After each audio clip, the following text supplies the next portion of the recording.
Bon, désolé un peu, c'était un petit peu long, mais ça a eu le temps, comme ça tout le monde est arrivé. J'ai envoyé la géo. Salut Aïssa. Bonsoir, monsieur Thibault. Tu vas bien? Très bien, vous-même. Bon, impec, impec, je te remercie. Bon, ouais, encore merci de prendre du temps pour nous, hein, c'est gentil de, de venir et puis pouvoir répondre aux questions, de nous présenter Dastaco, puis de nous expliquer le fonctionnement, comment ça marche. J'ai déjà eu des questions, hein, j'ai déjà vu des questions, mais on va les remettre au fur et à mesure. Après, on va partir direct dans le dessus. Tiens, bonsoir, question pour Aïssa. Quand est-ce que c'est prévu la sortie du cache moniteur de chez Dastaco? Ben, vous commencez directement avec la bonne question, en fait. Je sais qu'il va y avoir des questions. Oui. Euh, on a eu un petit souci, en fait, à l'intérieur de notre société. Donc, on avait notre collègue qui travaille déjà depuis presque 10 ans chez nous et qui était responsable du département électronique, en fait. Ouais, Et on a eu un petit souci à un certain moment et on a dû nous se séparer en fait. ouais. Et à cause de ça, le développement du Hulk Pilot est un peu reporté en fait. D'accord, ouais, c'est pas pour tout de suite, quoi, pour l'instant. Il y avait juste un téléphone qui venait de sonner en fait. Ah, d'accord, c'est pour ça que ça a bugué, c'est pas grave. Tu vois, ça bug, mais ça repart après derrière. Pas de souci, pas de souci. Donc pour le développement du Hulk Pilot, aussi du temps en fait, parce que maintenant, vu qu'on a dû se séparer de notre collègue du département électronique, on a dû trouver une solution pour le contrôle intégral, pour qu'il y ait une continuité là-dessus, en fait. Donc, tous les efforts et tous les temps qu'on a, on s'est mis sur la continuité de l'intégral. Une fois qu'on a fini cette continuité, avant que le stock d'intégral s'épuise chez nous, à ce moment-là, on aura de nouveau un peu de temps libre pour continuer à finir les tests de validation du Like Pilot. Mais pour l'instant, on n'a pas encore de date précise. Donc, au lieu de prédire quelque chose que je ne peux pas me maintenir, je préfère d'attendre que tout ça, ça se calme un tout petit peu chez nous et qu'on aura de nouveau une meilleure vue sur le délai de la sortie officielle du Light Pilot pour l'instant. Ouais, bah, tu as raison, hein, je pense que c'est mieux. Parce qu'après, il demandait, pareil, existera-t-il un upgrade de l'Integra pour les anciens modèles? Pardon, j'ai pas bien compris la Ouais. question. Existera-t-il un, tu sais, existera-t-il un upgrade de l'Integra pour les anciens modèles? Non, Non? il y a pas de possibilité de modifier l'intégral existant parce que l'intérieur, la platine, elle sera tout à fait autrement en fait. Donc, les platines qui sont sorties il y a 2 ans, ils ont une entrée pour l'Alc Pilot, mais ceux de plus que 2 ans et qui n'ont pas cette entrée spéciale n'auront pas la possibilité de se connecter là-dessus en fait. D'accord. Bon, bah ça, c'était la première question qui a été posée. Alors, du fait qu'il y avait un membre, j'ai voulu te la poser tout de suite, parce qu'après, elle aurait été ensevelie sous les commentaires. Sinon, Oui, tu peux nous détailler un peu le Dastaco par rapport aux autres racks, les avantages? Tu peux nous expliquer un peu? oui. Oui, l'avantage avec un réacteur d'Astaco, c'est qu'il n'a pas de son de pH. Et bon, vous n'avez pas besoin nécessairement une sonde pH, mais c'est quand même plus facile. Hum, L'avantage avec une sonde pH que vous avez, c'est que vous allez mesurer si vous avez besoin d'administrer du CO2, oui ou non. Avec un système Cornbull, c'est une administration de CO2 en contenu, même si on n'a pas besoin. Ici, nous, on n'a pas de système Cornbull, on n'a pas de système de sonde pH. On a notre système qui va mesurer le niveau de CO2 dans l'eau. Et à ce moment-là, on sait exactement si on a besoin d'ajouter du CO2, oui ou non. Donc, on n'ajoute pas du CO2 en contenu et on ne mesure pas le CO2 par une sonde pH. Donc, on obtient quand même un autre système de gérance du CO2. L'inconvénient, comme je vous ai dit, avec un compte-bulle, c'est qu'il ajoute du CO2 en continu. Ouais. L'inconvénient avec une sonde pH, du moment que ça touche de l'eau, ça commence à dériver. Si vous avez un système de mesure qui dérive, automatiquement, le contrôle va dériver petit à petit aussi. Et pour ne pas avoir cette dérive en continu, on a développé le système d'Astaco. Pour ne pas devoir étalonner à chaque fois une sonde, on a aussi développé le système d'Astaco. Donc, vous avez un système, un rack qui utilise pas de compte-bulle, pas de sonde pH, et il se remet une fois tous les 24 heures, il se remet à zéro. Donc, vous avez un genre d'étalonnage automatique tous les 24 heures. Au lieu qu'avec un son de pH, vous devez choisir vous-même le temps quand vous allez faire la calibration. Ici, la récalibration de l'appareil se fait au moins une fois par jour, tous les 24 heures. D'accord. Et, Ça donne un avantage que la dérive qui existe sur certains types d'appareils avec un son de pH n'est pas présente sur le réacteur d'Astaco. ouais. Et au niveau du réglage, en fait, compte, d'après ce que j'avais vu, et puis entendu, j'avais été au PO avec Michael, il m'avait expliqué, parce qu'ils sont super contents là-bas, ils l'utilisent même pour lui perso, ils en ont un à la boutique et puis un perso. Puis il me disait que c'était super simple d'utilisation, je crois qu'il contrôle son cache au début, et il a juste le cache à contrôler, il y a la petite molette plus-moins où il augmente. Voilà, ça va être parlant. Donc, je vais vous expliquer, je ne sais pas si vous voyez Vas-y. assez bien ici là-dessus. Ouais, voilà, ouais, on voit, ouais. Oui, donc ça, ce sont les deux seuls réglages avec un réacteur calcaire, en fait. Ouais. Ici, avec le système d'Astoco, vous n'avez pas besoin d'avoir des connaissances assez spécifiques en chimie ni en physique, en fait. On a tout simplifié la pensée d'un réacteur dans le contrôleur, en fait. Et la seule chose que vous avez besoin comme utilisateur, c'est de savoir comment mesurer son KH, en fait. Ouais, C'est c'est la ça. seule chose c'est la seule chose à savoir faire, c'est mesurer son KH.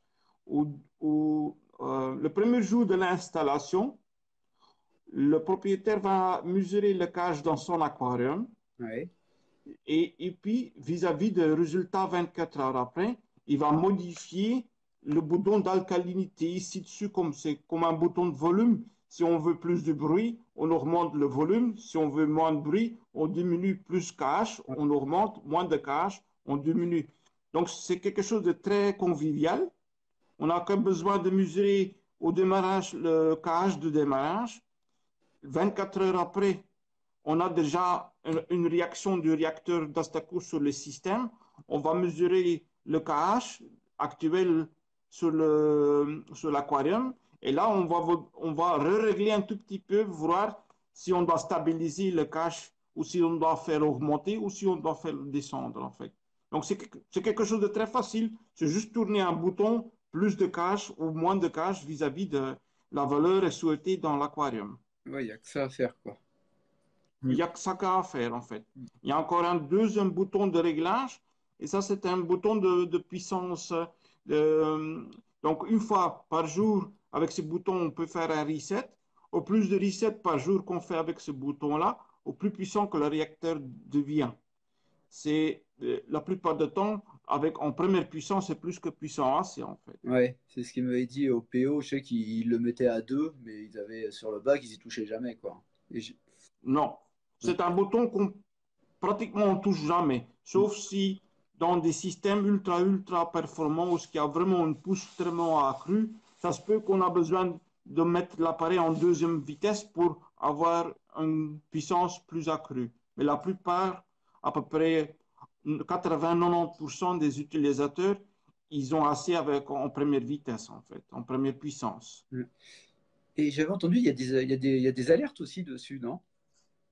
C'est ça. Donc, comme vous avez un système de gérance, il se peut qu'il y a des soucis qui peuvent se présenter de temps en temps. Le premier souci, ce qui est tout à fait normal, c'est que la bouteille de CO2 se vide à un Ouais. certain moment.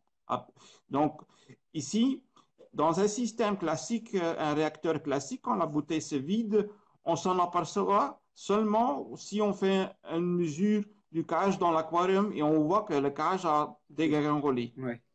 Ici, avec notre système, on va détecter le jour même que la bouteille se vide, en fait. Donc, le jour même, ici, en disant une demi-heure après que la bouteille s'est vidée, on va déjà vous indiquer que la bouteille est vide et qui vous permet de changer la bouteille. Sinon, si vous mesurez qu'une fois toutes les semaines ou une fois toutes les 2 semaines le KH, vous allez, avec un système normal, vous allez seulement en apercevoir 2 semaines trop tard, en Ouais, fait. ouais, c'est ça, oui. Et si le jour même, le contrôleur détecte déjà un manque de CO2 à cause de la bouteille qui est vide et il vous donne une sonnerie à vérifier, en fait. Comme ça, le KH dans votre aquarium n'a pas le temps de baisser. Ouais, ça reste stable. Ça reste stable. Donc ça, c'est un peu C'est important. le but. Le but général d'un réacteur d'Astaco, c'est d'avoir une stabilité la plus performante possible, en fait. Ce qui est Et important, hein. s'il y a un problème qui se pose quelque part dans la gérance, à cause d'un manque de maintenance ou à cause d'une usure ou une bouteille qui se vide, automatiquement, il y a une détection qui se fait et qui vous donne une sonnerie particulière pour vous indiquer le problème se trouve quelque part dans cette direction-là, en fait. Ouais. Ouais, du coup, tu sais d'où ça vient, quoi.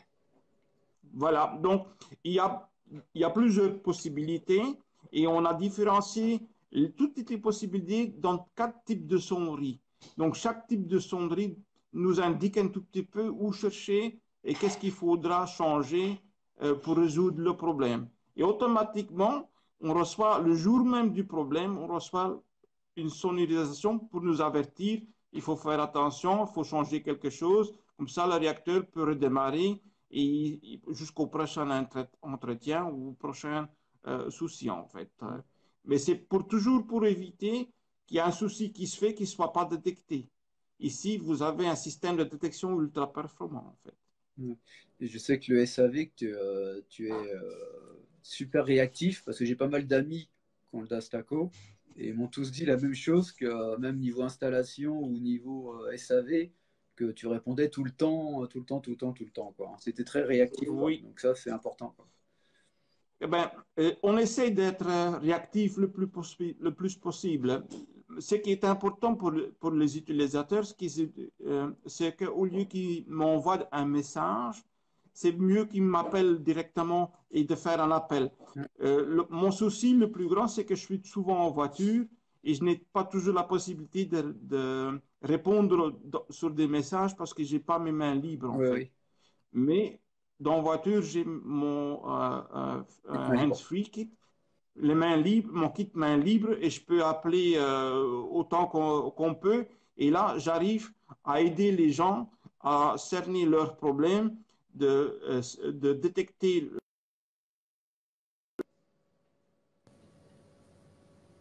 Ah, Aïssa, ça a coupé. Il y a eu une petite coupure. Je vais réinviter Aïssa. Je répondrai après aux questions, hein. Je les note, les questions. Je les vois. Je vais réinviter Aïssa. Il a dû avoir un petit problème. On va attendre qu'Aïssa arrive. Hop. Il a dû avoir une petite coupure. Donc c'est super intéressant. Donc ouais, je vois vos questions, hein. Je prends au fur et à mesure et je vais les poser au fur et à mesure, hein, les questions, hein. J'attends qu'Aïssa revienne, qu'il nous fasse coucou. Et ouais, pour le reefer, j'ai vu. Je regarde les questions. Donc, pareil, j'ai vu. Pour la bourse d'Orchi. La bourse d'Orchi, on m'a mis la date. C'était le. Je suis en train de rechercher. Bon, bah, après, on trouvera après. Je vais regarder au niveau des questions. De l'Integra. Donc après, comme je vous dis, on va le faire en 2 fois, hein, le live. Après, on va parler aussi des produits, là, parce qu'ils ont des trucs intéressants. Ouais, le Dastaco pour le reefer. Ça, je vais poser. Le calcium diminue ou augmente. Tout ça, je vais passer. Je regarde en même temps les questions. Vous pouvez m'en mettre.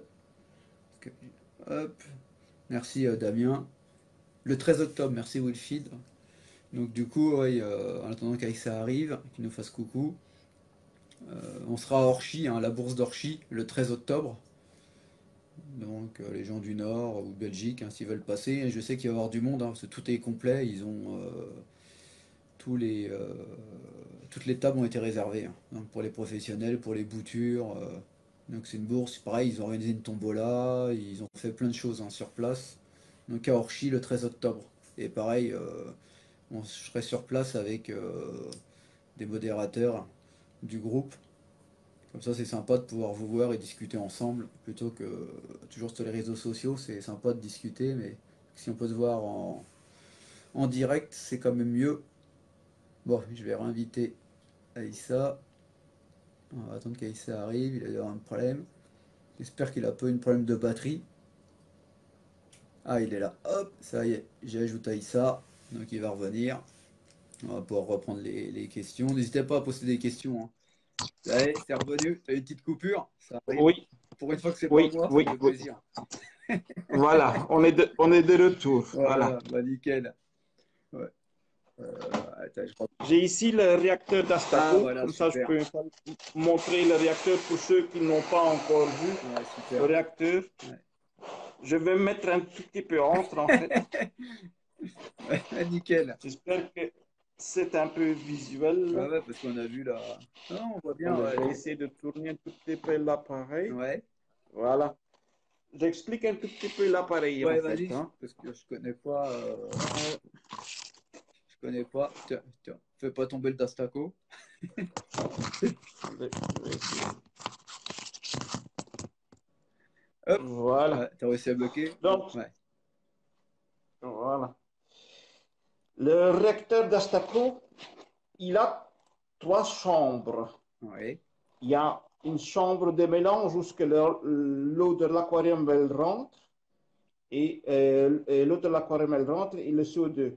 ouais, Ici, dans cette chambre-là, il y a le mélange de CO2 et de l'eau de l'aquarium qui se fait. d'accord. La première chambre de réaction se trouve juste à côté. Ouais, Ici se trouve on va loger le média jusqu'à moitié. Et ici trouve la réaction principale. À 98% de la réaction se fait dans cette première chambre ici. d'accord. Il y a la deuxième chambre qui est juste à côté, qui est connectée avec un tubing Ouais, et qui va ici réagir avec du média qui est rempli jusqu'au fond. jusqu'au Ici, fond ça celui-là. c'est pour essayer de tamponner la sortie avant qu'elle arrive dans le système. Ouais, d'accord. Ouais, la première, c'est pour Donc, tamponner. pardon, La première partie, c'est pour tamponner, c'est ça? la dernière, celle-ci, C'est la dernière chambre, c'est pour tamponner c'est la vrai que tu l'as sortie, en rempli fait, entièrement. pour avoir une sécurité supplémentaire avant que l'eau elle va vers la décante ou elle va dans l'aquarium, en fait. D'accord. Donc ici, avec une pompe doseuse, on va aspirer, avec la pompe doseuse, on va aspirer l'eau de l'aquarium. Ouais. Ah d'accord, oui. La pompe doseuse, elle va refouler l'eau dans la chambre des mélanges. Ouais, où il y a le CO2. Avec une électrovanne, on va gérer l'apport en CO2. Ouais, Et l'apport en CO2, elle va toujours être en rapport avec le nombre de litres d'eau de l'aquarium qui rentre dedans. ouais, Donc, chaque fois qu'il y a de l'eau de l'aquarium qui va rentrer, cette petite portion d'eau qui rentre dans le réacteur doit être acidifiée à chaque fois. Donc, à chaque fois, cette petite minuscule d'eau qui rentre automatiquement va être enrichie en CO2 et à ce moment-là, on obtient toujours un système tout à fait automatisé et qui garde sa valeur en pH. ouais. Ouais, t'as pas de perte de pH, quoi. Une fois, une fois que le CO2, une fois que le CO2 se dissout dans cette chambre de mélange, elle passe dans la première chambre de réaction vers le dessous pardon, et cette eau acide passe à travers le média et va commencer à faire dissoudre le média qui est ici à l'intérieur. Ouais, Cette eau qui a déjà un peu perdu son acidité va être aspirée par la pompe de circulation et va être refoulé dans la chambre de mélange pour réacidifier de nouveau à une certaine valeur.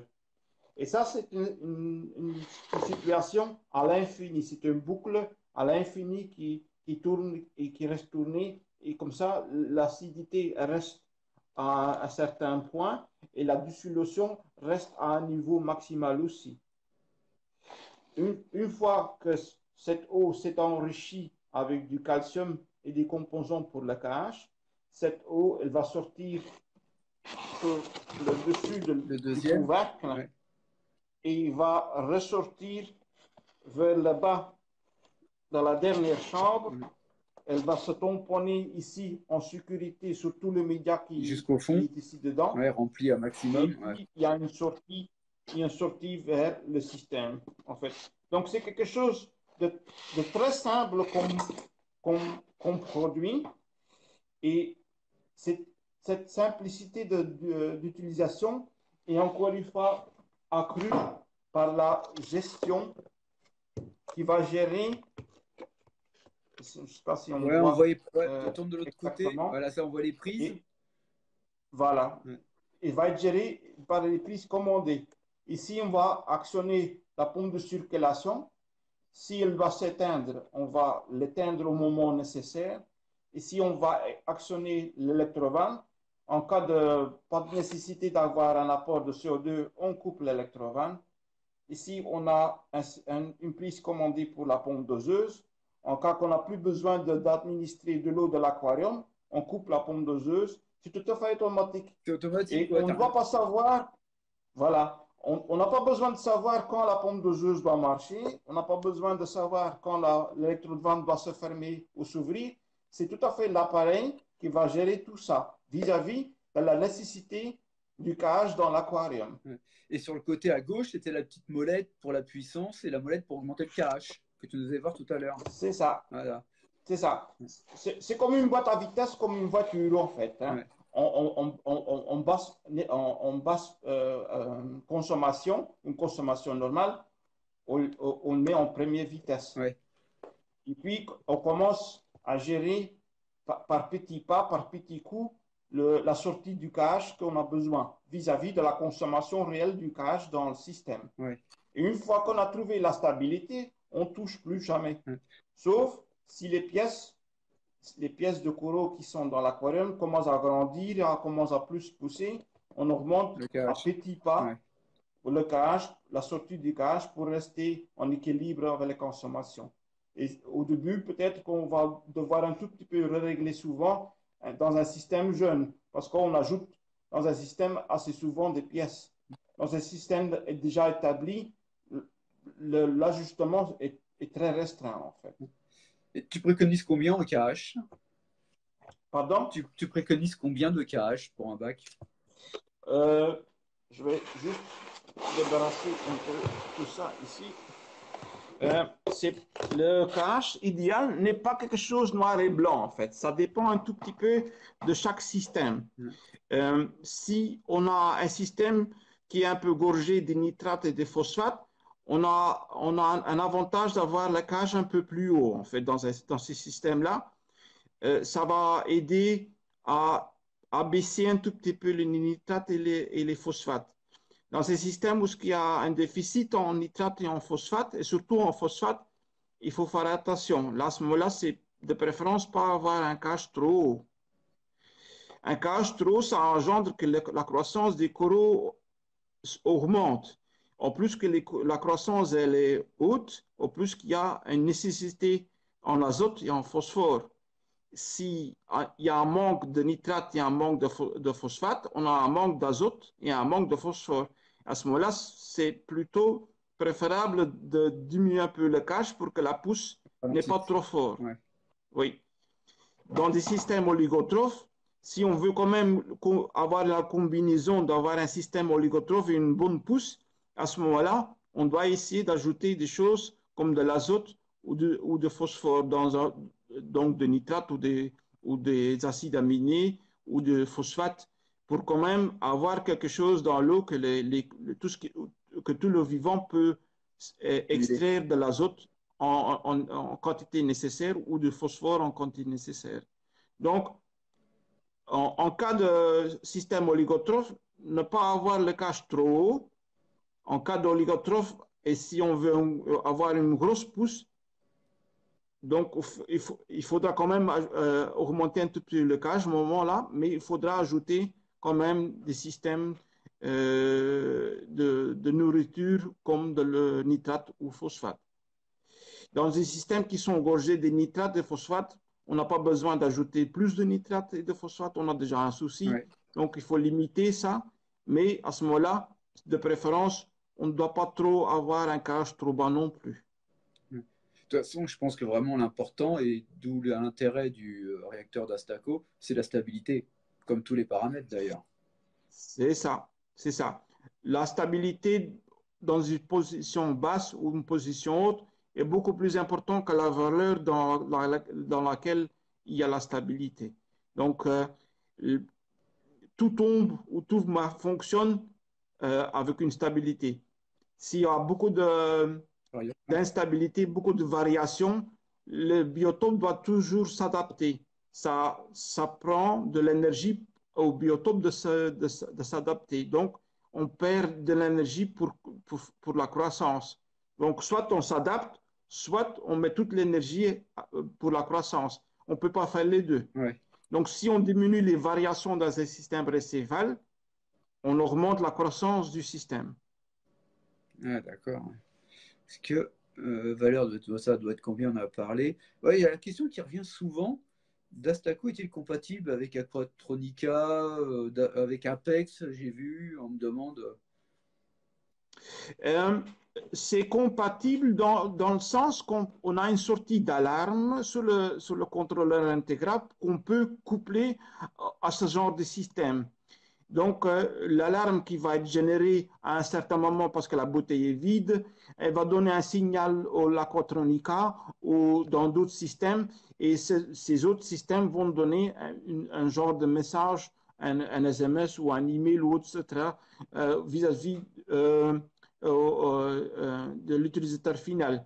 Ce qui est pas trop bon à faire, c'est d'essayer de gérer avec un système Aquatronica ou autre, de gérer le réacteur en fait. Ouais.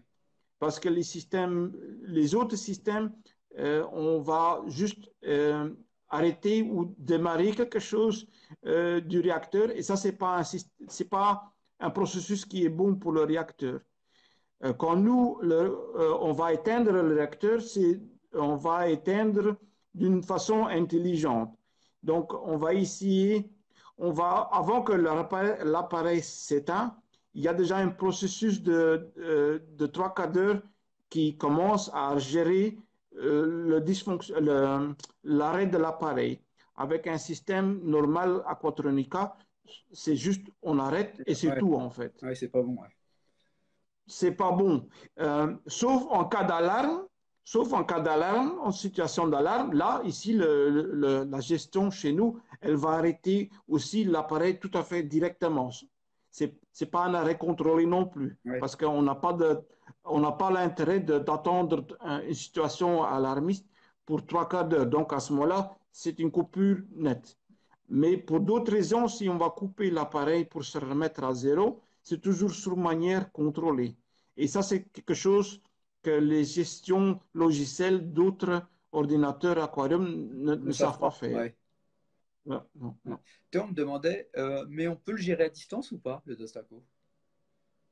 Oui, on peut arrêter et démarrer l'appareil à distance, mais comme je viens juste de vous indiquer, c'est pas quelque chose c'est pas ma préférence, D'accord. parce que des arrêts non contrôlés peuvent engendrer des situations qui sont pas trop bonnes pour l'appareil. Ouais.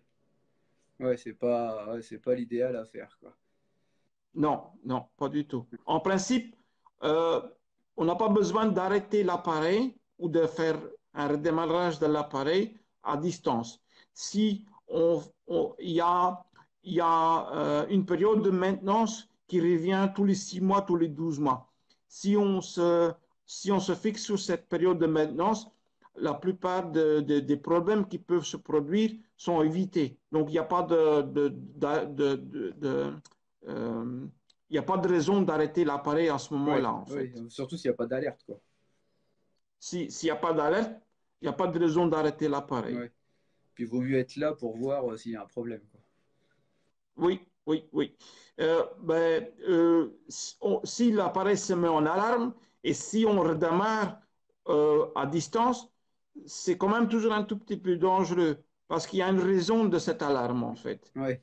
Et la raison que nous, on coupe l'appareil au lieu de le faire continuer, c'est pour essayer de garder le problème dans l'appareil et de ne pas exporter un problème vers le système récifal. Ouais. Si on va quand même redémarrer l'appareil après une sonnerie ou une situation d'alarme, ça se peut qu'on engendre un dégât qui va devenir peut-être coûteux. Et autant d'éviter ça, en fait. D'accord, ouais. Toi, on me demandait, ouais. Attends, j'ai souvent vu des vidéos où les possesseurs remplissent la première chambre au maximum et la deuxième de moitié. C'est bien ce qu'il faut faire ou bien remplir les deux chambres de moitié? Oui, donc la chambre principale de réaction, nous on l'appelle la première chambre. C'est celle qui est connectée aux chambres de mélange. Ouais. Là, on met seulement la moitié du média dans le volume disponible. De préférence, ou dans la logique, au plus que vous avez de au plus que vous, Ah, c'est un chat. au plus que vous avez, pardon, au plus que vous avez des médias, au plus que vous avez une surface de contact, donc au plus que vous savez faire dissoudre des produits en fait. D'accord. Mais dans l'inconvénient, si vous avez beaucoup de médias, vous avez très peu d'eau dans le réacteur. Et c'est l'eau qui va porter les éléments dissous. Si vous avez très peu d'eau dans la chambre de réaction, vous diminuez la possibilité de dissoudre beaucoup de choses. Si vous avez très peu de médias, vous diminuez aussi la possibilité de dissoudre beaucoup de choses. Donc, il y a un certain rapport entre le volume d'eau nécessaire et le volume de médias nécessaire. Et ce rapport, c'est juste à moitié. Oui. Donc, au plus qu'on augmente le média, au moins qu'on a de l'eau disponible pour faire dissoudre des produits dedans. En plus qu'on on diminue le média, au moins qu'il y a un contact avec l'eau acide, avec les médias, donc on ne va pas dissoudre beaucoup. Donc il faut trouver un juste équilibre. D'accord, ouais. On me demandait quels médias préconisez-vous? En théorie, on peut mettre tous les médias dedans, Ouais. mais il y a des avantages et des inconvénients avec des médias. L'inconvénient, c'est quand il y a des médias qui se dissouent assez trop rapidement, on n'arrive pas à stabiliser la sortie d'alcalinité. Donc, on n'arrive plus à baisser la gérance pour que la montée de cache soit tamponnée. Donc, on essaie de toujours d'avoir un système qui est gérable. Donc, tout ce qui se dissout trop facilement, c'est un problème. Deuxième chose, beaucoup de médias contiennent des impuretés. Donc, si on a des soucis, si on fait des tests ICP ou si on ne fait pas de tests ICP des fois, on ne sait pas si les impuretés sont déjà en excès dans le système. Oui. Et si on va faire dissoudre un média qui contient des impuretés, on va relâcher les impuretés dans le système récifal, qui après un certain temps peut être nocif pour le système. Oui. Donc, on ne sait pas si on relâche certaines choses, si on ne sait pas si on a un média assez pur. Ici, nous, on a testé plusieurs types de médias disponibles pour en garder seulement deux. Ces deux médias que nous, on utilise pour le réacteur, on est certain de ne pas dissoudre des impuretés. Donc, tout ceci d'impuretés dans un système existant ne provient pas du système d'Astaco.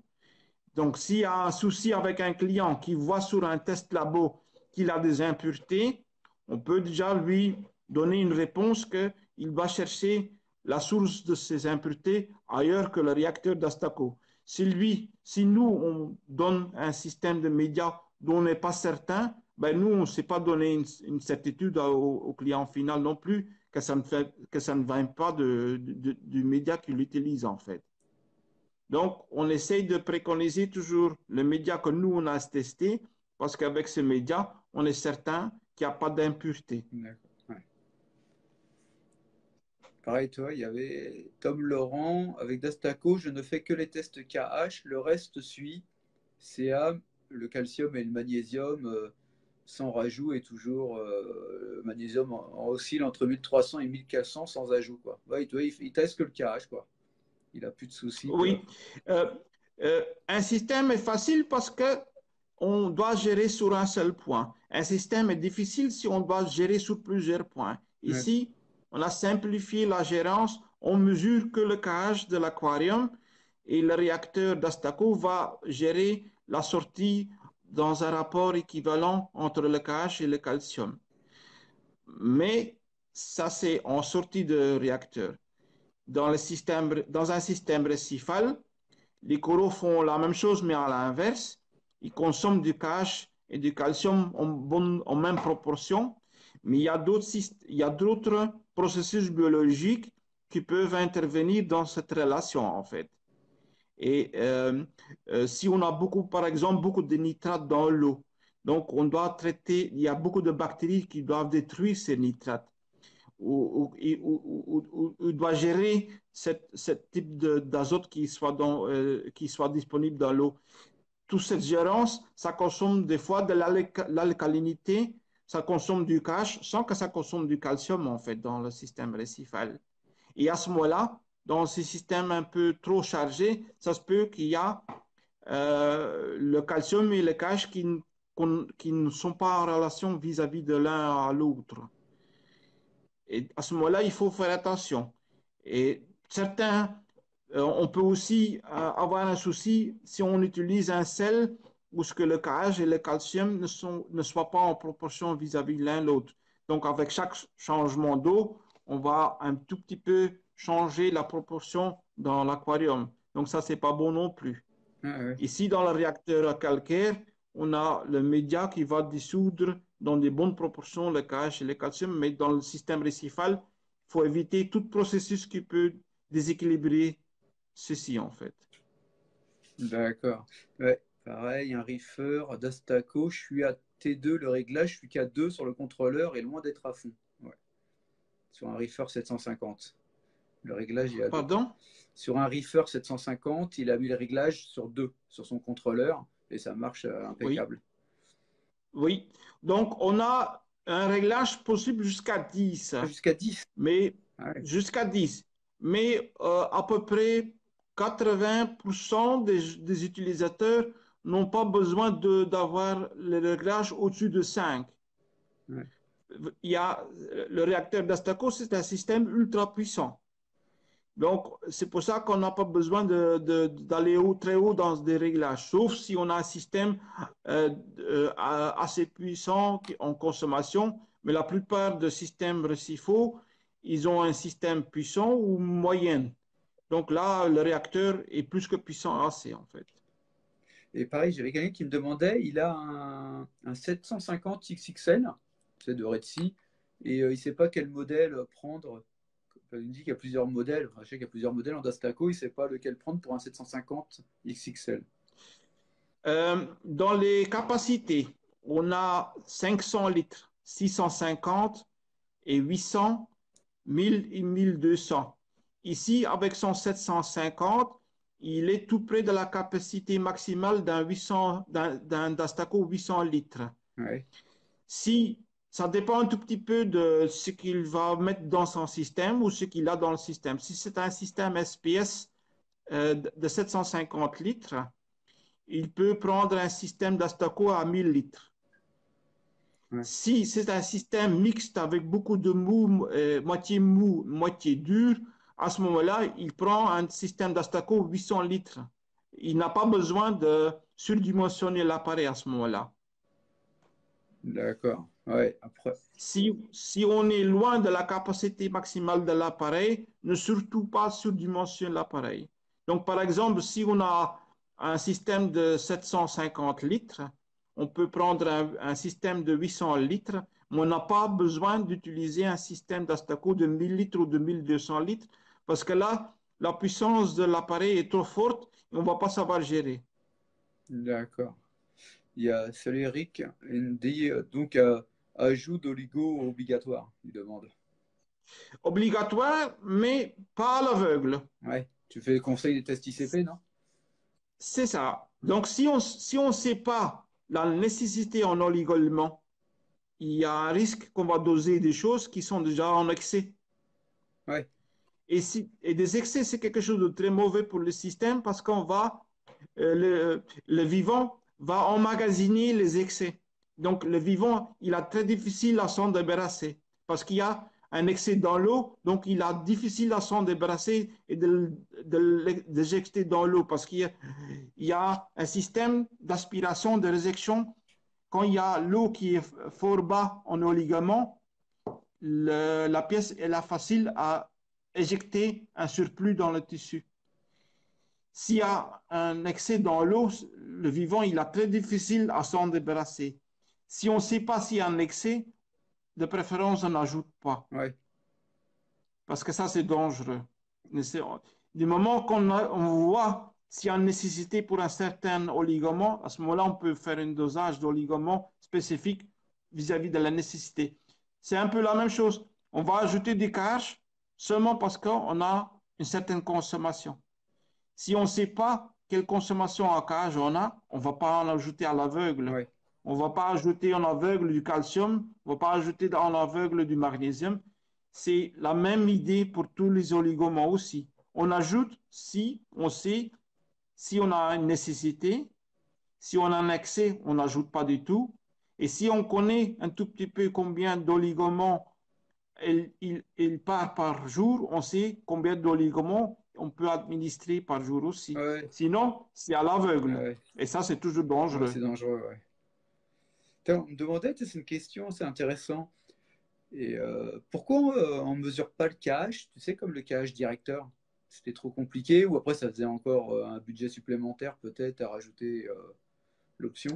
Ben, comme au début de la conversation, on est en développement de l'Alc Pilot.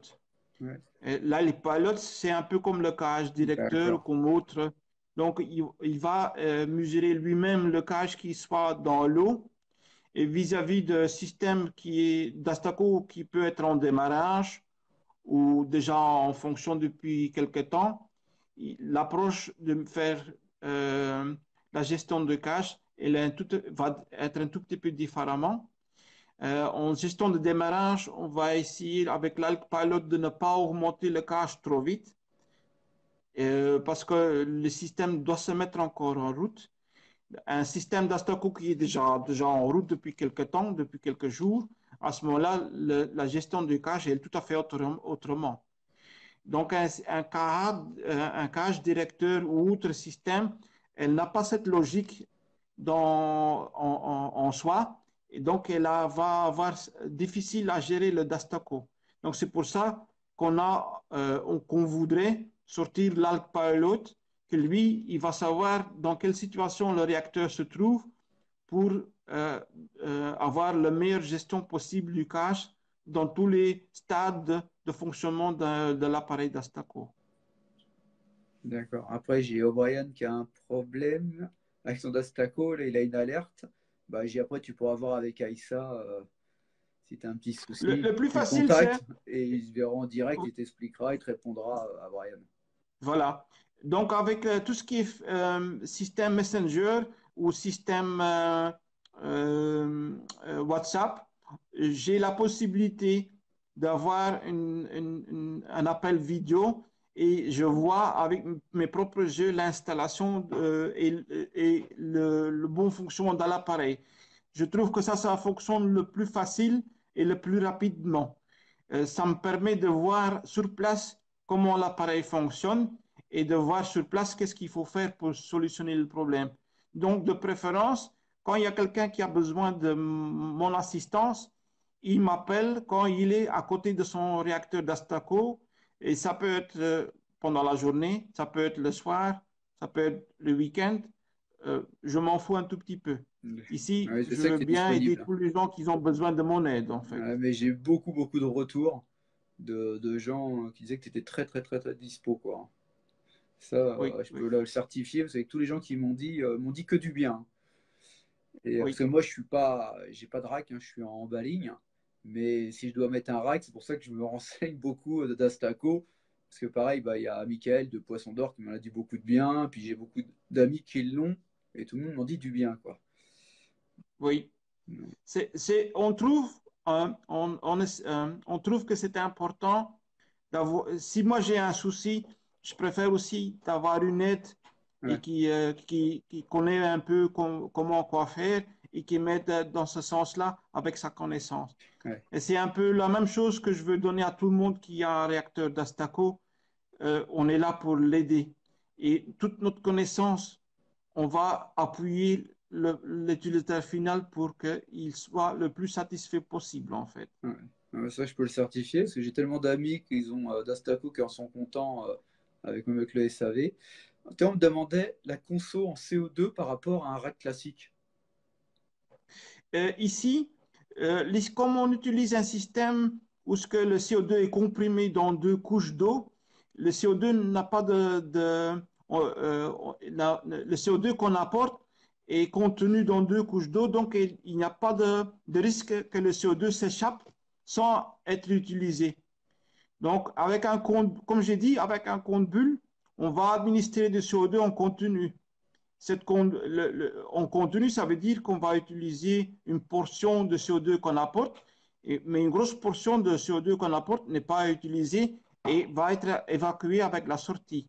Donc, ce n'est pas un système de gérance économique en termes de CO2.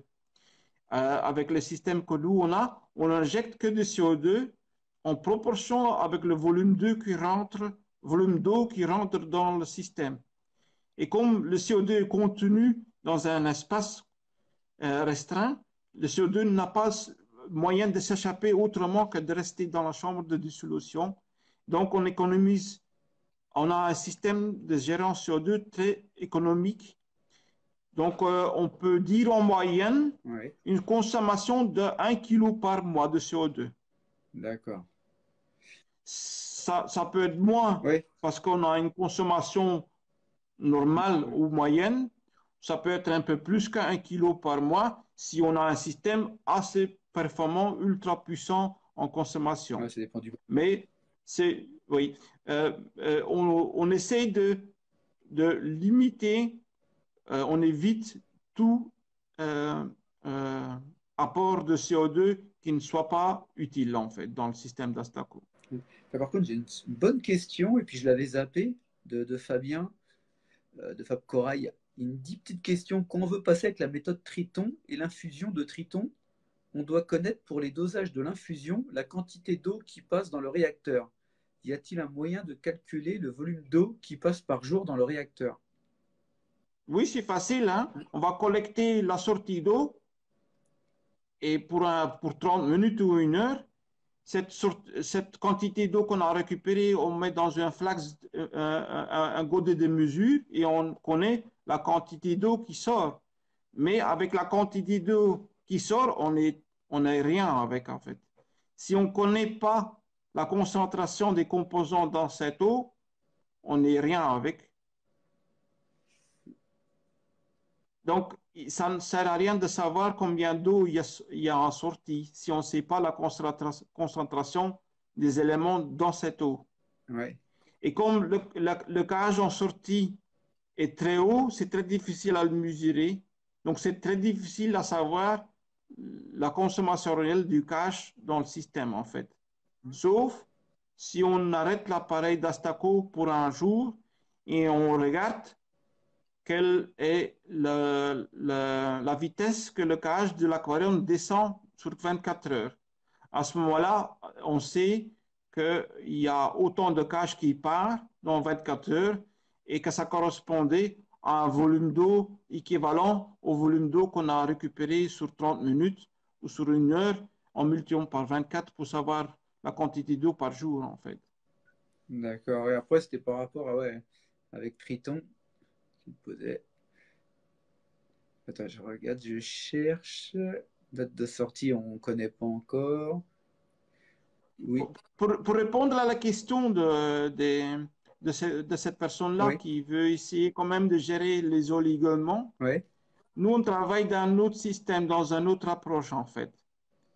Parce que les oligoélements ne sont pas toujours consommés en rapport du cache. oui, Il y a certains oligoélements qui n'ont rien à voir avec le cache. oui, Donc, on a besoin de certains oligomères pour d'autres processus que pour la croissance des coraux. oui, Donc, si on va ajouter des oligomères vis-à-vis de la croissance du cache, des fois, on va en ajouter trop peu ou de trop parce que ça n'a pas de rapport oui, direct avec le cache. Donc, nous, on utilise un autre système d'approche pour les oligomères. Un client qui veut quand même gérer tout ça, il peut avoir un test ICP de démarrage, c'est son tout premier test. Il ne dose pas d'oligo-éléments, pas du tout, au début. Avec ce test ICP, il peut nous envoyer son résultat. Nous, on va regarder en premier lieu si le test ICP contient des excès. Si, en cas que ce client a des excès dans l'eau, alors son premier travail, ce n'est pas d'ajouter des oligo-éléments, mais c'est d'enlever les excès dans l'eau. oui, Ce n'est qu'au moment qu'on a un test ICP, un résultat ICP convenable, qu'il n'y a pas des excès, ce n'est qu'en ce moment-là qu'on peut commencer à penser à faire des ajouts dans les éléments qui sont déficitaires dans l'eau, en fait. En cas qu'on a des excès, on va devoir faire des changements d'eau. Donc, chaque fois qu'on fait des ajouts d'oligo-éléments et on fait des changements d'eau par après, ben, on va ajouter des oligomères et on va en extraire avec le changement d'eau. Donc, ça ne sert pas à grand-chose, en fait. Donc, avec des excès dans l'eau, la première chose à faire, c'est essayer d'enlever les excès oui. en évitant de mettre des choses dedans qui vont être enlevées par les changements d'eau. Ouais. Parce que me demandait, ouais, c'était bien pour calculer, tu avais raison. Il faut connaître le cache en sortie et en entrée pour doser l'infusion pour le Triton et pour la méthode Triton, ce qu'il demandait Fabien. Oui, Ouais, c'est ça, on ouais. peut le faire tout à fait autrement. Ouais, On peut rester avec la méthode Triton, c'est pas ça. ouais, Mais on doit essayer d'oublier le rapport avec le cache, avec les oligomères, parce qu'il n'y a pas de rapport. d'accord. Pas pour tous. Donc on oublie ça. La seule chose qu'il faut faire, par exemple, on a son premier test ICP. Là, sur le test ICP, on n'a que des valeurs bonnes, donc il n'y a pas d'excès, par exemple. Ouais, Donc ça, c'est une bonne situation de démarrage pour gérer les oligomères. On va voir les oligomères spécifiques qui sont en déficit.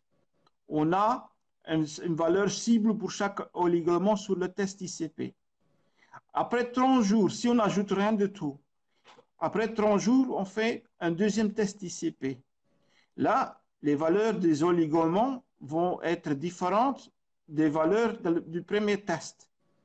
À ce moment-là, on sait sur 30 jours combien de microgrammes ou milligrammes par litre de certains oligomères est disparu. Donc, on sait exactement combien de milligrammes ou microgrammes par litre de cet oligomère on doit administrer par jour. Sans qu'on a besoin d'avoir la relation avec le cache qui n'est pas toujours là. d'accord. Ouais. Donc, avec deux tests, ou peut-être plusieurs tests, on arrive à cerner pour chaque oligo-élément présent dans l'eau de connaître sa consommation réelle. Et vis-à-vis de cette consommation réelle, on va administrer des oligomères en même proportion qu'elles disparaissent dans l'eau. Donc, on n'a pas besoin de savoir comment le réacteur de Stako ou un autre réacteur fonctionne. On n'a pas de savoir de combien de cache il est en sortie. On a besoin de savoir combien de microgrammes par litre ou de milligrammes par litre d'oligo-éléments partent par jour du système. Et ça dépend un tout petit peu comment le système est traité.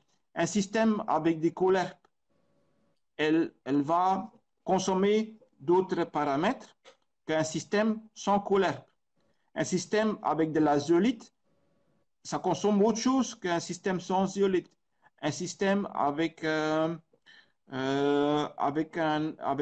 charbon actif en continu ou en discontinu, ça consomme d'autres choses. Un système avec de l'antiphosphate, ça aussi, ça va extraire d'autres choses dans l'eau. Et toutes ces choses, si on mélange un peu le tout, ça fait que son aquarium, il a euh, sa d'eau. propre Ouais. gérance des oligoéléments. Et ça n'a pas toujours à voir avec le KH, mais ça a à voir avec les systèmes de filtration qui sont présents dans l'eau. Donc, on essaie d'oublier un tout petit peu le rapport Ouais. KH-oligoélément. On essaie de, ou bien on trouve le rapport entre le système de filtration et les oligoéléments, mais c'est quelque chose de très difficile. Le plus facile, c'est de calculer la consommation réelle de chaque oligoélément sur 30 jours. D'accord. On me demandait la marque des médias que tu utilises. C'est du Procalc et du Procalc Pure. Ça, ce sont les deux marques qu'on utilise toujours avec le Dastaco en général, un peu dans le monde entier, en Ouais, fait. tu préconises Parce que ça. Ouais.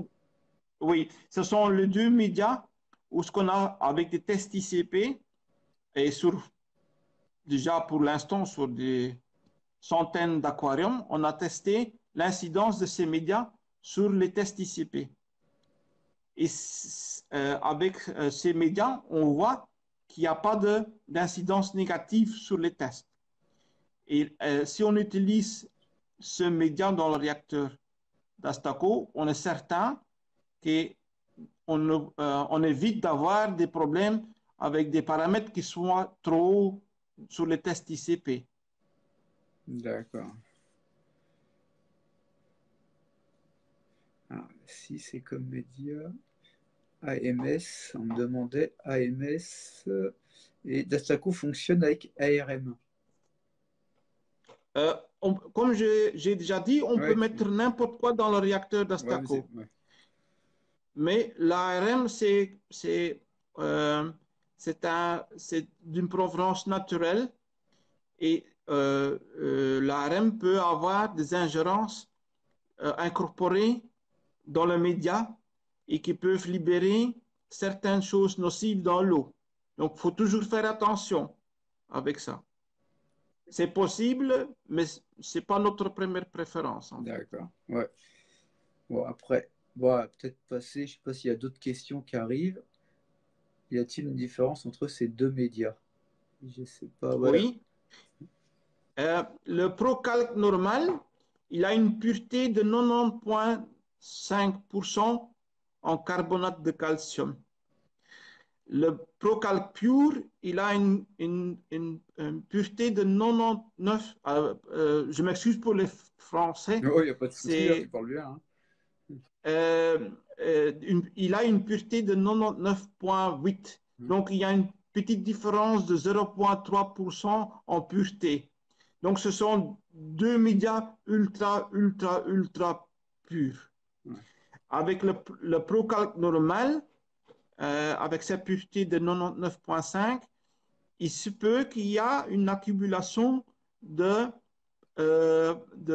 produits qui ne se dissouent pas. Et donc, après 6 mois ou 8 mois ou 10 mois, on peut avoir une accumulation dans la chambre de réaction, une forme de poudre qui se dépose sur le fond du réacteur. Avec le Procalc pur, il y a moins de produits insolubles dans le média. Donc, ça veut dire qu'au fur et à mesure que le média se dissout, il y a moins de dépôts de poudre qui se fait dans le fond. Donc, la différence entre les deux, c'est question de maintenance. Avec le Procalc, on va devoir faire beaucoup plus de maintenance. Donc, on fait à peu près 2 fois par an ou une fois tous les 8 mois. Avec le Procalc pur, on n'a que besoin de faire l'entretien une fois par an, par exemple. Ça, c'est la différence entre les deux. D'accord. C'est la gérance des insolubles entre les deux médias. D'accord. Et on me demandait aussi Dastaco propose en pack la pompe périostatique 4,2, attends, c'est écrit en petit, hein. Il propose en option la pompe 12 litres, unité, dans quelles Non, c'est conditions? pas une option. C'est pas une option. Pour la plupart des appareils d'Astaco, c'est toujours la 4 litres. Ouais, Pour certains d'Astaco très petits, c'est la 2 litres. Et pour certains systèmes plus que donc des systèmes récifaux qui consomment qui commencent à partir de 5700 litres, à ce moment-là seulement on utilise la 12 litres. d'accord, ouais. En dessous de 5000 litres, 5000 litres de système récifaux, on n'utilise pas la 12 litres en fait. D'accord, ah oui, donc c'est pas, il n'y a pas beaucoup de bacs à part dans les musées ou dans les Non, parcs. non. C'est rare que chez les particuliers qu'il y ait des bacs de 5000 litres. Ça existe, Ouais, hein? ouais, On a deux ou trois particuliers qui ont des systèmes de 30 000 litres. ouais, la vache. Ouais. Ça court pas loin, mais il y en a quand même. Il y en a quand même, Un en fait. sacré baignoire. Oui, Du coup, bah, il y a eu pas mal de questions. On va peut-être passer sur les produits aussi. Je sais que vous vendez des oui, produits. oui. Euh, Euh, Notre spécialité de la société, c'est pas uniquement le Dastaco, en fait, mais la Dastaco fait partie de la société. Ici, on essaye de utiliser tout notre savoir-faire, tout ce qui est en biochimie, en fait. c'est ça. Et tous les problèmes qui peuvent survenir dans un système récifal, on essaye de trouver toujours une solution adéquate et la plus performante.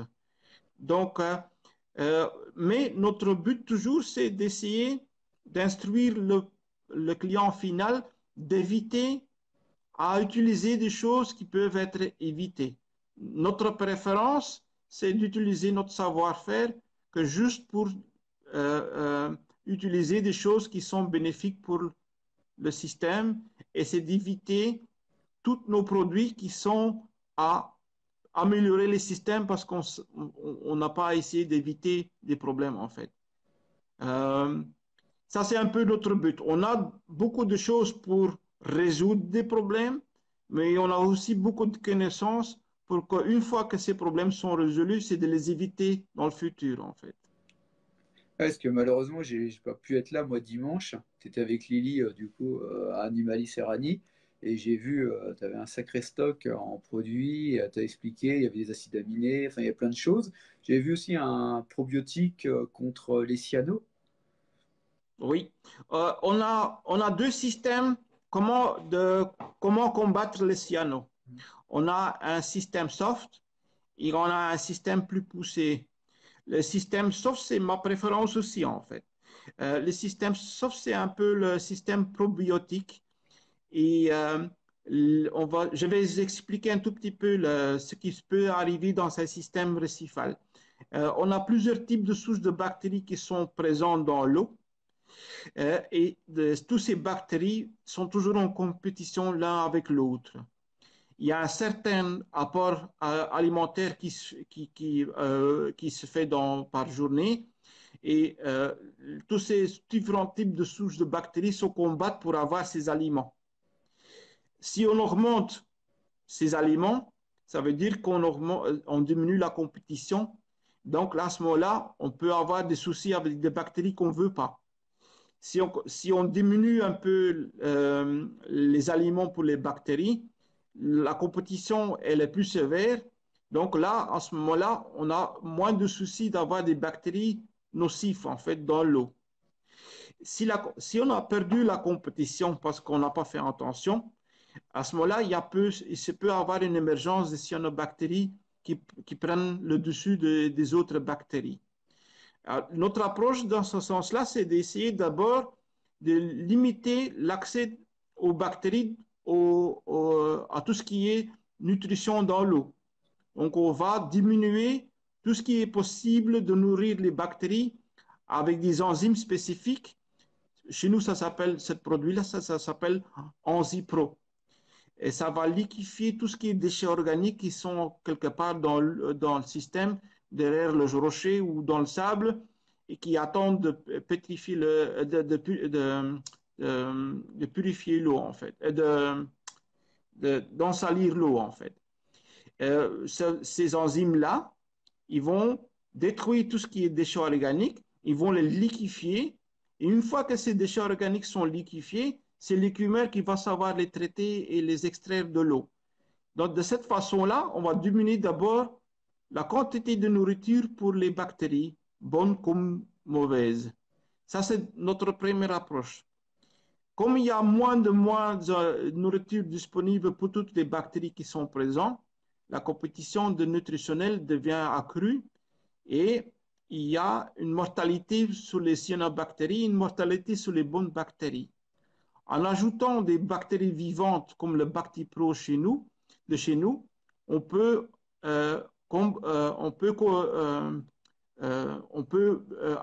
ajouter des bonnes bactéries pendant que les cyanobactéries meurent à cause qu'ils ont un manque de nourriture. Ouais. Et comme ça, on peut rectifier la quantité de bonnes bactéries vis-à-vis de la quantité de mauvaises bactéries comme les cyanos.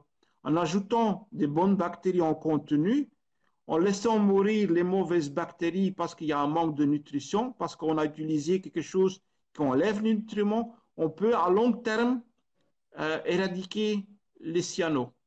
Ça, c'est un système qui ne tue pas de bactéries, qui ne tue pas de bactéries bonnes, mais ça tue, ça augmente la compétition et en mettant toujours des bonnes bactéries, on gagne la compétition à long terme.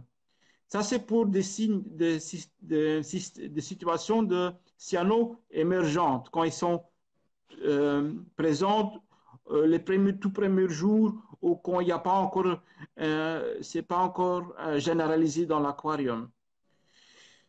Si c'est déjà trop tard parce qu'on a attendu trop longtemps ou parce qu'on ajoute beaucoup trop d'aliments dans l'eau, le problème cyano peut être généralisé. À ce moment-là, c'est le système soft probiotique est déjà trop tard pour utiliser. À ce moment-là, on utilise un autre système, une autre approche. C'est qu'au lieu d'augmenter la compétition en diminuant la quantité de nourriture, on va tuer toutes les bactéries. Allez, la plupart des bactéries. Ouais. On va tuer des bonnes bactéries, Ouais. on va tuer des cyanos. À ce moment-là, la compétition recommence à zéro pour toutes les bactéries. Après ce traitement de 48 heures, tous les cyanos sont disparus et on va remettre de bonnes bactéries vivantes pour qu'elles commencent à se diviser le premier jour même. À ce moment-là, on arrive de nouveau dans une situation de préférence, c'est d'avoir beaucoup plus de bonnes bactéries que de mauvaises pour la même quantité de nourriture dans l'eau pour les bactéries. Donc ça, ce sont deux différentes approches qu'on a. Ouais. La première approche, sauf ça travaille sur quelques semaines. La deuxième approche, c'est sur 48 Ouais, heures. c'est plus radical. C'est plus radical, mais c'est plutôt pour des situations où les cyanos sont déjà générales. Et d'après ce que j'avais compris, c'était sur plusieurs produits. C'est pas qu'un seul produit. Non, C'est ça c'est qui change par rapport aux autres aussi, quoi. oui. Donc le système soft, ça se combine avec deux produits. Un, c'est liquéfier les déchets organiques. Ça, c'est les Enzipro. Ce sont des enzymes. Et l'apport journalier de bonnes bactéries vivantes, c'est le Bactipro. Ces bactéries, ils ont l'avantage que ce sont des bactéries vivantes et se divisent dès le premier jour. Donc, on arrive d'avoir un accroissement bactérien assez vite. C'est ça qui donne l'avantage de ces bactéries-là. Il existe sur le marché des bactéries, oui, c'est un peu de manière congelée, mais ça dure trop longtemps avant que ces bactéries savent se diviser. Donc on perd un tout petit peu de temps et à ce moment-là, en cause de cette perte de temps, les cyanos peuvent reprendre le dessus. Donc ce qui est à éviter à tout prix en fait. D'accord. On me demandait où on pouvait trouver les produits. Donc, il y a un site. Alors, par contre, le nom, je vais voir avec Lily si elle peut mettre ou un modérateur du groupe qui me mette le lien en commentaire. Sinon, je le mettrai moi à la fin du live. Je mettrai parce que c'est quoi le nom du site où il y a tous les produits? Notre site, c'est aquamarinesupply.be, mais le problème avec ce site-là, c'est qu'on n'a pas de temps pour gérer le site. D'accord. Donc, les informations là-dessus ne sont plus actuelles, ne sont plus C'est actualisées. plus de l'info, Donc, de quoi. préférence, non, faute de temps, on nage un tout petit peu dans tout ce que on doit traiter par jour et on essaye de maximaliser l'aide des clients en direct. Et c'est pour ça qu'on a très peu de temps pour actualiser le site web qu'on avait au début, quoi. Ouais. Donc, le site web n'est pas trop à jour. Et donc, dans ce sens-là, vous n'allez pas facilement trouver ces produits sur notre site Ouais. web. Et en boutique, c'est qui revend les boutiques? Oh, il y a en France, il y Ouais. en a déjà plusieurs. En Belgique, il y a aussi plusieurs. Je ne sais pas si je Si, si, peux si, tu peux citer les nommer noms, hein. Si, si, il n'y a des pas de noms, souci, hein. hein. Tu peux citer tout cela, il n'y a pas de problème. On peut trouver en France, par exemple, on peut trouver on travaille avec Recifal VPC, Ouais. Recif Art, Aquarium Recifal dans le sud. Euh, je m'excuse parce que certains professionnels, je vais les avoir Ouais, il y oubliés. a Poisson d'Or que Euh, tu vends aussi en Belgique. Il y a oui, la Baleine Poisson d'Or Blanche à pour la Paris. Belgique. Il y a la baleine blanche. Euh, il y a encore Ouais, il y en a plein plein. d'autres Donc, gens, mais que je n'arrive pas à trouver le bon nom directement. ouais. Il y a en région du Nord, il y a Aquac Victoire. Ouais, Et donc, ça, c'est pour la Belgique, en ouais, fait. bah, Benin. Donc, oui, et il y a aussi certains revendeurs en Wallonie. Donc, nos produits sont un peu disponibles un peu partout, en Ouais. fait. Mais je ferai un post là-dessus parce que c'est des produits qui m'intéressent et je ferai un post et je le mettrai sur le groupe avec tous les dispos dans les boutiques. Je referai un petit truc sur le groupe. Comme ça, les gens pourront Oui, trouver des boutiques, on remettra tout. Parce que je pense que ça va intéresser pas mal de monde. Après, justement, on me demandait Bacti Pro en curatif, c'est possible? en curatif, on veut dire que c'est pour... Ouais, en cas où, quoi.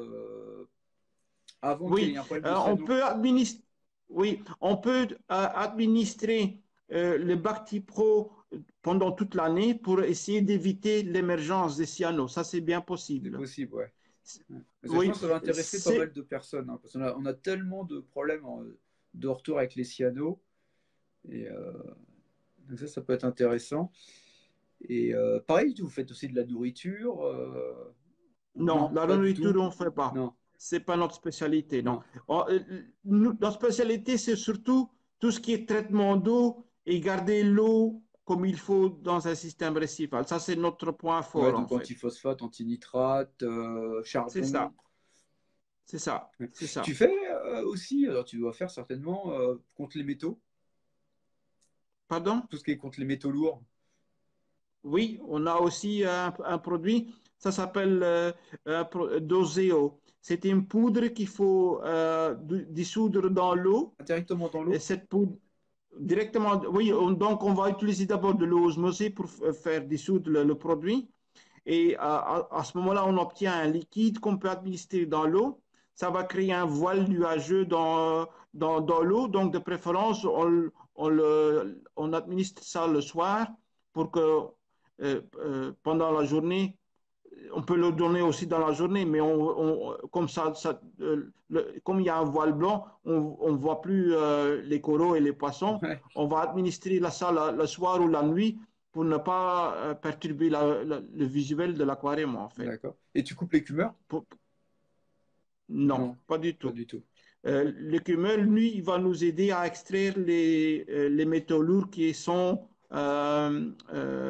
attachés aux produits d'Océan, en fait. Ouais, c'est vrai que souvent, c'est des produits là qu'on met dans la décante en flottaison ou en. Et c'est vrai que là, c'est directement dans le bac, quoi. C'est dans le bac, en fait. Et ça va chercher les métaux lourds dans l'eau, ça va s'attacher aux métaux lourds et il y a une précipitation de ces métaux lourds qui va se faire ou une éjection de ces métaux lourds par l'écumeur, en fait. Ouais. Une résine pour virer le barium et qui ne relargue pas d'alu. Je sais pas. Ça n'existe pas sur le marché, en fait. Ouais. L'absorption du barium, c'est quelque chose de secondaire aux produits qu'on utilise. C'est le système d'enlever les phosphates par moyen à base d'aluminium va enlever aussi du barium. Mais en enlevant du barium, on peut relâcher de l'aluminium à la place, en fait. Si on veut enlever du barium, on va devoir utiliser un antiphosphate sur base de fer. Lui, il va enlever le barium, en fait. D'accord. Donc, bah ça c'était bon. Bah, je crois qu'on a fait pas mal le tour. Ça fait je sais même pas combien de temps qu'on est ensemble, mais ça fait un bout de temps. Je vais peut-être te laisser tranquille. Ah, j'ai le Tu temps as le pour vous, temps. mais c'est comme vous voulez. Ouais. Après, bah, s'il y a d'autres questions, allez-y, hein, n'hésitez pas hein, pour les questions sur les produits. Il y a quoi comme autre chose en produit que tu fais aussi que j'ai pas cité? Parce que j'ai dû en oublier. Euh, on fait tout ce qui est antinitrate. Ouais. Donc, on a une solution antinitrate assez puissante. Ça va essayer, on va donner l'occasion de diminuer assez rapidement tout ce qui est problème nitrate dans l'eau. On a des systèmes d'antiphosphate pour des systèmes récifaux SBS.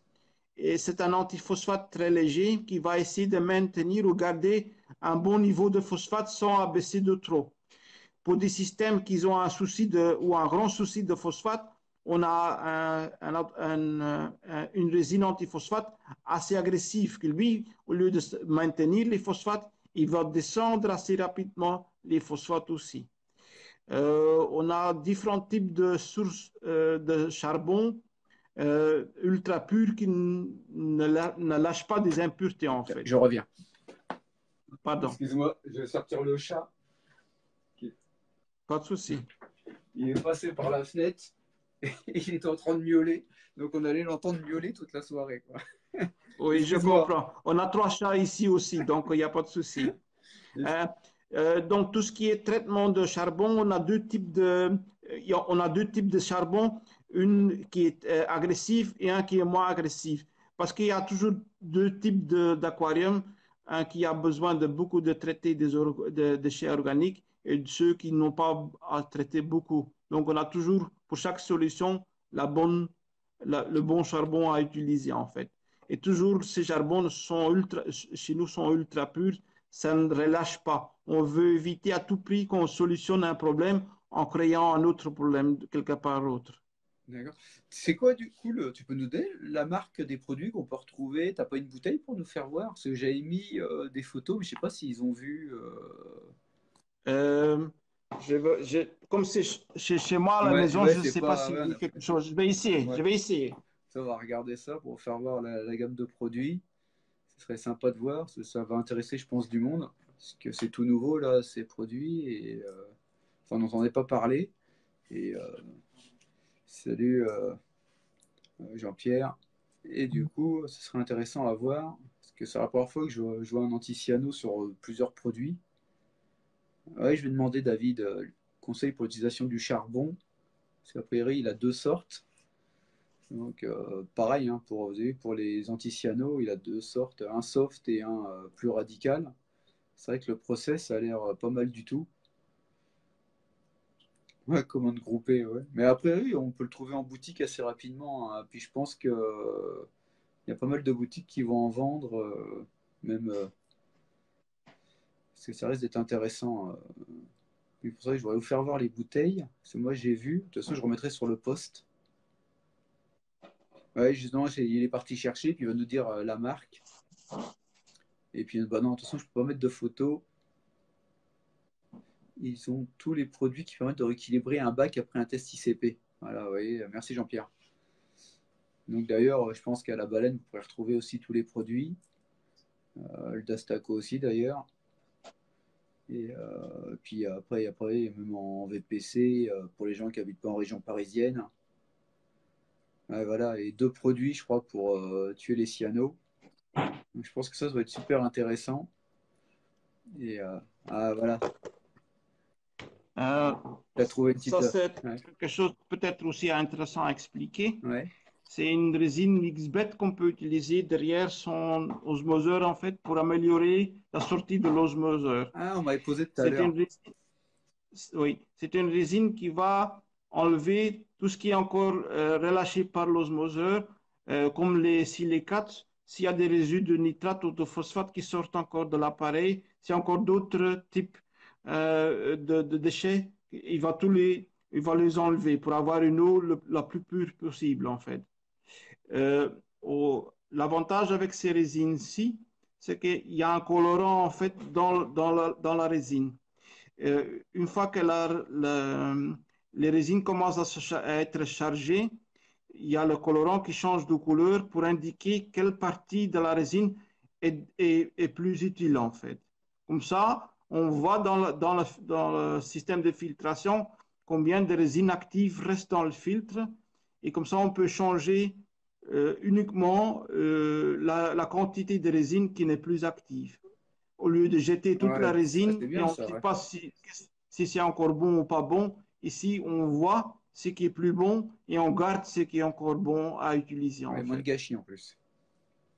Oui, voilà. Ouais. C'est quand même, ce sont des petites particules plastiques en fait, hein. Ouais. Et au moins qu'on peut rejeter ces particules plastiques, au mieux que ça vaut pour l'environnement aussi en fait. Ouais. Et c'est pour ça qu'il y a ce colorant qui peut indiquer quelle quantité à changer et quelle quantité à utiliser jusqu'à elle est épuisée en fait. Et on me demandait ça est vendu sous quelle marque. Toi, ça revient. Le nom de la marque de tous tes produits. Pardon? Le nom de la marque de tous tes produits. C'est AMS. AMS. Voilà. Hop. De Oui. toute façon, Ah, je vais mettre en photo parce que j'ai une belle photo. oui, Lily m'a fait une belle photo d'Animalis où tu avais mis tout le. Et je posterai comme ça, les gens ils pourront aller voir et puis il sera pas bien. oui, Donc, si vous avez des questions à poser à Aïssa, c'est le moment. Sinon. oui. Oui. Là,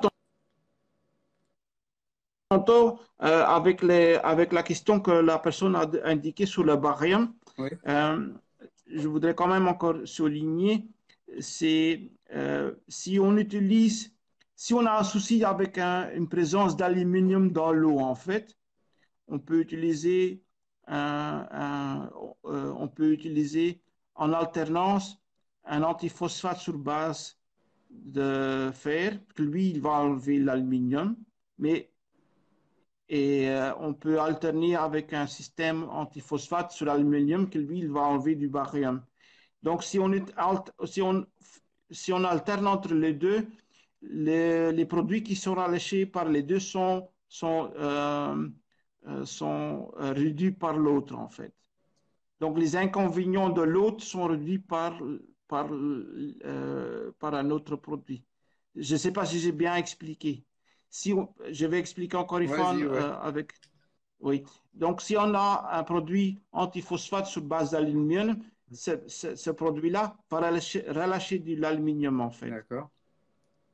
Ce problème d'aluminium, on peut le résoudre en utilisant par après un antiphosphate sur base de fer qui, lui, il va enlever l'aluminium en même temps avec le phosphate.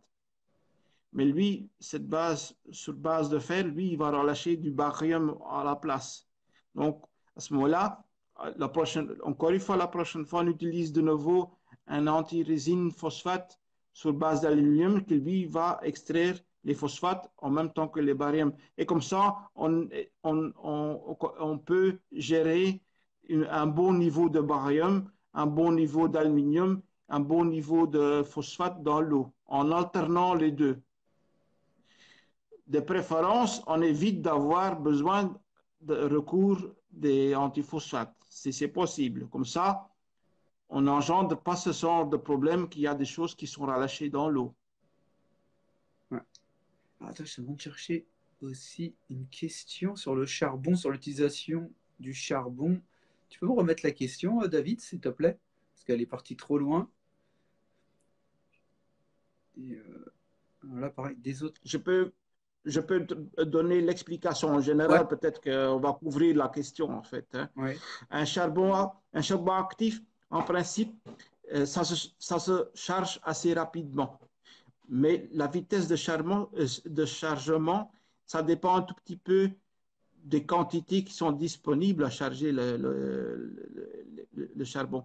Un système oligotrophe, il y a peu de choses, il y a peu de particules dans le système oligotrophe, donc le charbon actif euh, pourra rester plus longtemps dans ce système-là avant qu'il soit trop chargé.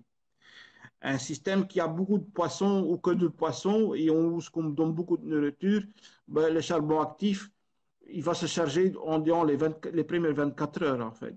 Donc pas besoin de garder le charbon 2 semaines dans un système Ouais. de filtration. Oui, dans la décompte, ça ne sert à rien parce qu'il est déjà presque chargé les premières 24, les premières 48 heures déjà. Oui, saturé. Donc, ma préférence, c'est d'essayer d'éviter à tout prix d'avoir une eau chargée, une eau polluée. Et en ce sens-là, on n'utilise que pendant 3 jours seulement tous les mois du charbon actif. Parce que à ce moment-là, les 3 premiers jours, on est certain qu'après les 3 jours, le charbon actif ne fait plus rien du tout dans le système. Ouais. Si on a un système chargé, on essaye d'utiliser du charbon actif en petite quantité et qu'on ne laisse pas plus qu'une semaine dedans. Comme ça, on utilise un système de filtration performance. Si on laisse un charbon plus que 2 semaines dans le filtre, ça fait déjà une semaine que ça ne fait plus rien du tout. Ça consomme de l'énergie pour rien du tout et ça n'améliore pas l'eau en fait. Donc c'est mieux d'utiliser des petites quantités et de renouveler ces petites quantités assez régulièrement que d'utiliser une grande quantité et de laisser cette grande quantité assez longtemps dans ces systèmes. Ah, c'est clair, hein, d'accord, ouais, c'est intéressant. Ouais. Pour les gens qui utilisent beaucoup de charbon actif, ils vont, euh, ils vont perdre beaucoup de l'iode à travers le charbon aussi.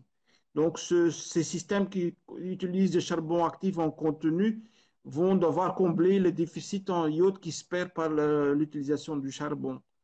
Donc, c'est pour ça qu'on essaie toujours d'éviter d'avoir besoin d'avoir recours du charbon en continu. Mais ça dépend un tout petit peu du choix de l'utilisateur final. Est-ce qu'il choisit un système chargé ou non chargé? Ça dépend un tout petit peu de son choix, en fait. Ouais, on me dit en réacteur, mais ça va être pire en réacteur, quoi. Pardon? On me parle en réacteur. Un réacteur, ça permet d'augmenter l'efficacité.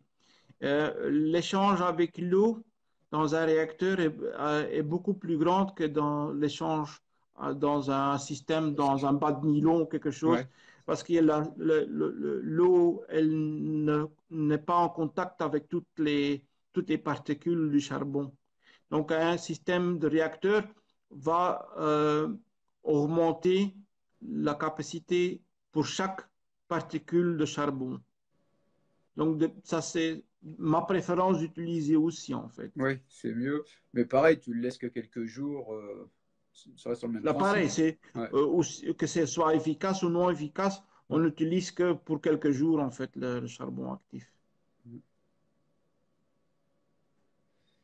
Hop. Bon, ça y est, David a répondu. Bon, voilà. Bah, si vous avez d'autres questions, hein, allez, on va peut-être encore faire une ou deux questions. Ouais, un réacteur, et on vient de répondre. Pour le réacteur, elle est fluidisé, pas de souci. Ça, c'était fait. Je regarde, je suis en train de chercher les questions en même temps. Ça, ça a été répondu. Si vous avez d'autres questions, sinon, bon, on va s'arrêter là, hein, pour ce soir, je pense. On a déjà fait pas mal le tour sur pas mal de choses, hein. Je te remercie beaucoup, Aïssa, hein, c'est super gentil. À votre service, Ouais. à votre Ah, ça service. m'a vraiment fait C'était beau. plaisir. Et puis à recommencer à l'occasion, on refera ça si tu as un petit moment. Et puis on verra les retours.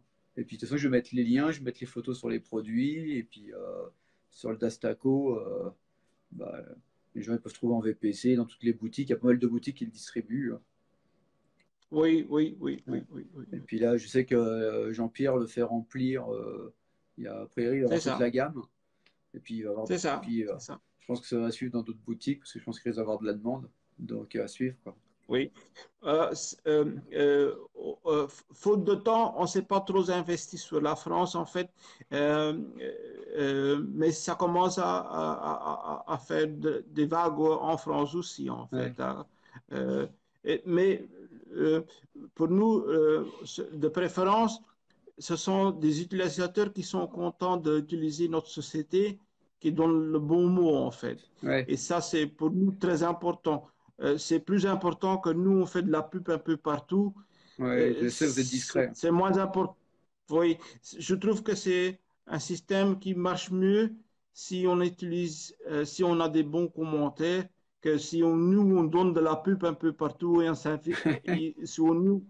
Et si, on peut s'investir aussi de se présenter un peu partout, mais ça marche beaucoup mieux si les clients Je suis sont content. contents, ça marche beaucoup mieux. Ouais, mais c'est sûr, mais c'est vrai, comme je disais, hein, j'ai eu beaucoup de bons retours, déjà sur le matériel et puis sur le SAV, quoi. Derrière, je sais que tu es très dispo, comme je le disais. Après, Oui, donc c'est top, quoi. Donc maintenant, les gens, ils testeront. Et puis, mais c'est vrai qu'on a eu pas mal de commentaires où les gens en disaient du bien. Enfin, il y a pas de souci. Donc les gens, ils testeront, ils se feront leur propre avis. Et, c'est ça, c'est et puis ça. voilà, quoi. En tout cas, c'était super sympa pour toutes les explications. Et puis tous les petits conseils, c'était super agréable, quoi. Je te remercie beaucoup, Aïssa. Ah, c'était réciproque, hein. Ouais, bah super. Puis j'espère qu'on se verra. C'est vrai qu'on s'était vu à la baleine. Voilà, Nimalis, j'ai Ah, pas pu venir. Et puis, c'est sûr. bon, puis on va bien se retrouver à un endroit dans une boutique, hein. Oui. Bah, ça m'arrive d'être à Paris une fois chez Jean-Pierre. On peut se rencontrer là-bas. Bah oui, mais on s'était vu, hein, c'était au L'année mois de passée, juin. non, c'était. Oui, euh, l'événement je- avec Prodibio, il était. c'est ça, Ouais. c'est Mais c'était ça, un peu c'est la ça, course c'est pour ça, toi. Et, c'est ça. et, donc, du coup, on a eu l'occasion de discuter déjà. Voilà, voilà. Bon, bah, je te souhaite une bonne soirée, Aïssa. Puis merci encore pour tout, hein. Pareillement, Et à bientôt, hein. pareillement et à la Ouais, à prochaine. la prochaine. Au Merci, revoir. Aïssa. À Au revoir bientôt. tout le monde. Au Ciao. revoir. Bon, bah voilà, hein, c'est fini avec Aïssa. Donc, vous voyez, une personne très sympa, hein. Comme oui, il vient pas faire de la pub, il n'a pas besoin de ça. Donc à vous de tester les produits et voir les retours. Tout ce que je peux dire, c'est que moi j'ai eu que des bons retours, hein, sur tout ce qui est d'Astaco. Les produits, je connais pas. Donc je peux pas vous dire, mais je vais tester parce que je pense que ça peut être vraiment des super produits qu'il utilise, hein. Salut marié. Donc bon bah je vous laisse, hein, bonne soirée. Merci Damien, c'est gentil. Et puis bon bah bonne fin de semaine, hein, à tous. Et puis à bientôt, hein. Donc on va remettre, il sera en replay sur le groupe et Refund Fun et on va le mettre aussi sur YouTube. Comme ça vous pouvez le retrouver plus facilement, hein. Donc tous les lives ils sont sur YouTube. Donc salut à tous, bonne soirée, à bientôt, ciao.